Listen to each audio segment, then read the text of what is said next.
Hey, how's going? Jimmy from Heavy Mag here with Az and Youngy in the centre, mate. How you going? I'm good, brother. How are you? I'm all right. Great. How's it been? How was the show the other night, Adelaide? Oh, in Adelaide, it was amazing, man. It was, it was sort of, as you would imagine, that expectation of, such a legendary band that, like, most people thought they wouldn't even ever get to see again, and it's like, and then all of a sudden, hey, we're back, and it's like, it was incredible. Like that, we did some shows with them in the US last year, and that was really, really cool, like an amazing experience. But just to see all your mates and, we got lots of friends and people in Adelaide, and lots of people flew in for the show as well because they wanted to see the headline show. So it was, the energy was incredible in the build-up. And the response that we got, the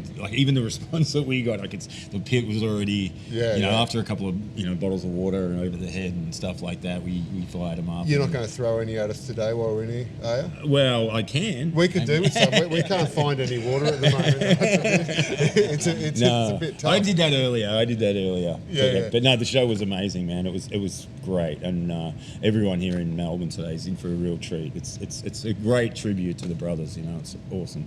Yeah, cool. We're pretty shitty because we didn't make your show here this morning either. We got lost doing about a 6K walk trying to find our way here. I tell you, man, I got lost trying to find. I think we were sweatier than you by the time we got here. That's just me sitting still, man. It's how it is.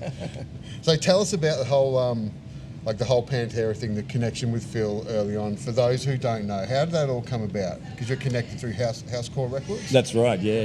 So we met Philip out here in early days, like 2014, out here at Soundwave, and then we hung out that day. We actually got up on stage with Down and Jam that day, and then like a month later we were doing our first US tour, and we were Philip came out to the show with his wife Kate, and they invited us back to stay at their place, and we hung out, and then, it was pretty much from there we were just sort of part of the label and put out our next record with them, and it was great. It's been great. Like, we've done so many tours together now, Down, Superjoint Ritual, The Illegals, and something popped up in the middle with Max Cavalera, right, too? You did something with him as well? Yeah. I've done some stuff with Max. We've toured with Soulfly, and I did a track on one of the Soulfly records, Archangel. Yeah.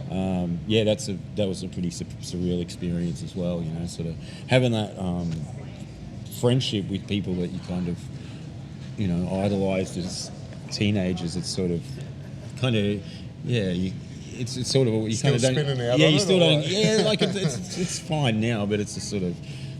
Yeah, initially it's like, what the fuck? Do you find that once you sort of get to know someone as a person, who they are as a star starts to go away? Do you sort of have to pinch yourself, as you said, remind yourself, because you sort of you get to know them personally, and then that whole persona that you got to know slightly goes away? Yeah, maybe a little bit. Yeah, I mean, I guess we're all just people, right? Exactly. At the end of the day, and I think, with people, like, especially with us growing up in the 90s, we only had like the magazines, right, and the music videos, and that was it. Doing right now. Yeah, and that was all all had, right? So now everything's a lot more accessible, and people are doing social media shit all the time. So it's kind of it's a lot different, but you kind of get used to it. I know we had this conversation years ago. I was talking about before I was jumping onto a tour in the States, and how, like you're saying, growing up and only having the magazines, how we thought everything was so much bigger than what it actually is over there, and how you come to realise it, like that difference is.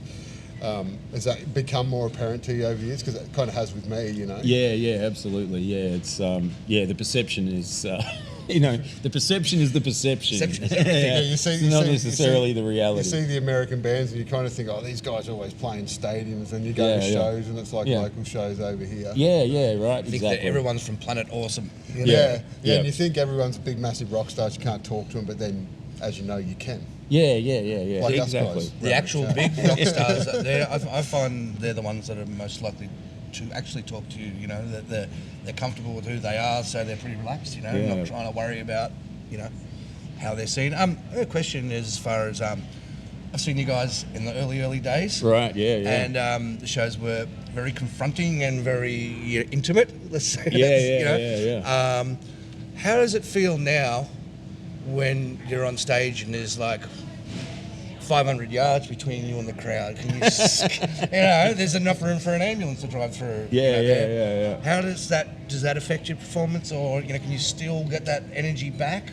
Yeah, like I think in the last sort of 6 months of the band, like we've probably played, like more, bigger shows than we've ever played before. Like we've played on festivals and stuff, but we've played a lot of big shows in the last sort of 6 months. So it's been today we kind of just went, we feel pretty comfortable doing this now, and it doesn't really, I mean, it's obviously a completely different experience when people are standing right there as opposed to 10 or 20 and meters you just away. knock their table, their drinks, and their girlfriend over. Right. You can't quite crawl out on top of them here like you used to be able to do at the small shows. Exactly, So but we still do the same performance, we keep everything pretty simple, we don't have any gimmick or anything like that. We just we're ourselves. We play the music that we love. We always bring 10% energy, and that's just what we do. And it doesn't matter whether we're playing to 5,000, or 200 or whatever. Yeah. So I caught up with Toddy just before New Year. Right.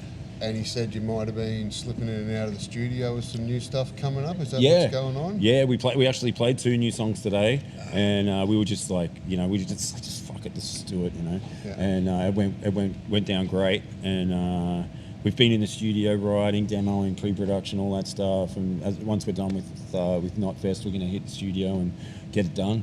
Yeah, we're feeling confident about it. It's good. We actually, I was telling someone before, we showed the demos to Phil from Pantera last night, and he was getting all pumped and fucking starting the little mosh pits and shit at the hotel, but it's nice to be able to show someone the stuff that you've been working on, and get that kind of tick of approval, like this is the best shit you've done, and I was like, fucking thank you. So what are we looking at, kind of end of the year? We're gonna just get it rolling, get it done, and we're not gonna stuff around. We just do what we do and get some videos done, and we've got some good ideas for that. So I suppose you'll tour the shit out of it like you usually do. You guys don't stop, right? You just have it for years. We love playing live, man. Yeah, it's what we do, and there's lots of opportunities there for us to be able to go and do that. So still looking at doing because you used to kind of do your city run and then your regional run. Is that still? Yeah, we'll probably do some stuff like that. In between, trying to get over to the States and probably get back to Europe and stuff too. And we'll do it all. Yeah. So what are your tips for all the Aussie metal bands, mate, to get there, to do what King Parrot has done? Work hard, man. Just work hard. I think like networking and stuff. We learned a lot from Frankenbach early days. When we would go on like road trips and do shows together and stuff like that, and meet people, meet new bands, just networking and being part of the scene, going to shows, hanging out, doing all that stuff. Be careful who you tell to get fucked too. Yeah, right. There's been people that have been saying like, no, you can't hit that guy. And, instead you thank them, and then that's the guy who's doing you a favour next week because you've earned his respect. So. Yeah. But I would say networking, getting out and playing as much as possible, playing in different areas, playing in regional areas and stuff like that. I think, it's incredible. We did shows like in Mildura and places like that, just going out to the middle of nowhere and playing to these people that they got nothing else to do on a Saturday night. If you're a metal band and you're playing, fucking go out to these places because there's people there that will come and see you if you promote it and get it out there. Do you ever find any kind of strange venues where it's like Blues Brothers moments? Oh yeah, man. Rednecks throwing stuff. Oh yeah, throwing stuff at you, not the other way around. Yeah, we've played at places like that in Australia and in America. Texas and stuff. I think we actually played in one of those places that has the pub that had the chicken wire. Yeah, right. Yeah. Are you allowed to bring the surfboard along? What do you mean? Are you getting to do surfing at all?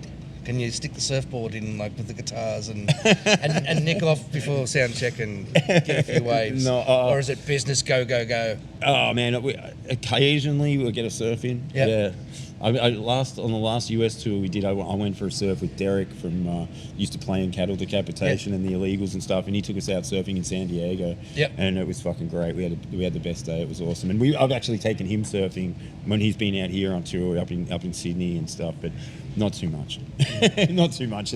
All the planets have to align. I'm waiting to see a tour base. I'm like, these guys are like, full on the surf. That's the ex-presidents. Not quite, man.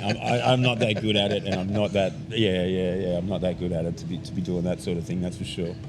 Cool. I think we've reached a time where you get to play with Ezra's small box. Oh, okay. The Not Quest box. The innuendo has been fast and furious. Yeah, right. What am I All the doing? things I This haven't is said. not Quest. It is a bunch of questions that I came up with last night when I was high. Okay, great. And We'll neither the confirm or deny that. stupidity is Okay, all right. Let's see. A witch has cast a spell on you, turning you into an inanimate, non-electronic object for 1 year. To be changed back into human form before the year is up, you need to be able to get at least 100 people to touch you. What inanimate object would you choose to be? how are you going to be all touched up? Oh, well, you'd probably just have to be a dildo or something. Well, some of us already are. Yeah. Depends what you want to get into. Well, Depends what I mean, industry. if they're... I don't know. Tips for I mean, young men. it's kind of... You're going some odd places, mate. Well, me?